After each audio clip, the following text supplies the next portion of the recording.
মায়ের কথা। জয়রামবাটিতে মায়ের নতুন বাড়ি উদ্বোধন হবে, সেই উপলক্ষে গ্রামের বহু মানুষকে আমন্ত্রণ জানানো হয়েছে। প্রায় 300 লোক খাবে।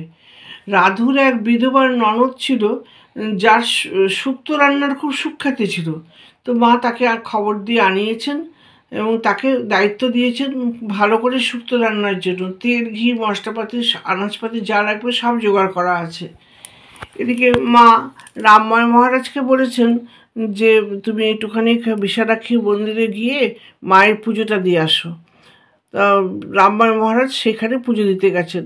শুক্তো রান্না হয়ে গেছে, অন্যান্য পদও রান্না হয়ে গেছে, সব মানুষেরা খেতে বসেছে। খেতে বসে এদিকে ওই মহিলা আড়ালে লুকিয়ে আছেন, শুনবেন যে শুক্তো তার অপূর্ব শুক্তো খেয়ে কে কী মন্তব্য করে। এই শুক্তো মুখে দিয়েই কিন্তু সকলে খুব মুখ বিকৃতি করে বলতে লাগলেন, ও বাবা, জিভ পুড়ে গেল, নুন একেবারে জিভ পুড়ে গেল। এই পর্যন্ত হলো ঘটনাটা।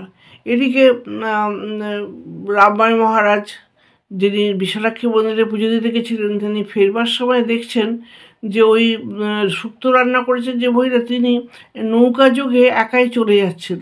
তিনি ভাবছেন কী হলো, এনাকে তো সঙ্গে করে গিয়ে নিয়ে আসতে হয়েছিল, এখন আবার একা যাচ্ছেন কেন?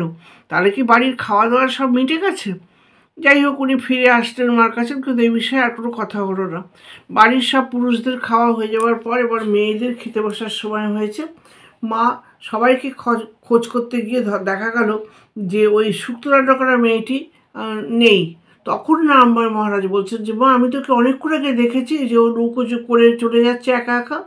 মা শুনলেন কিন্তু কিছু বললেন না। মা বললেন যে আহারে, খুব লজ্জা পেয়েছে তাই চলে গেছে।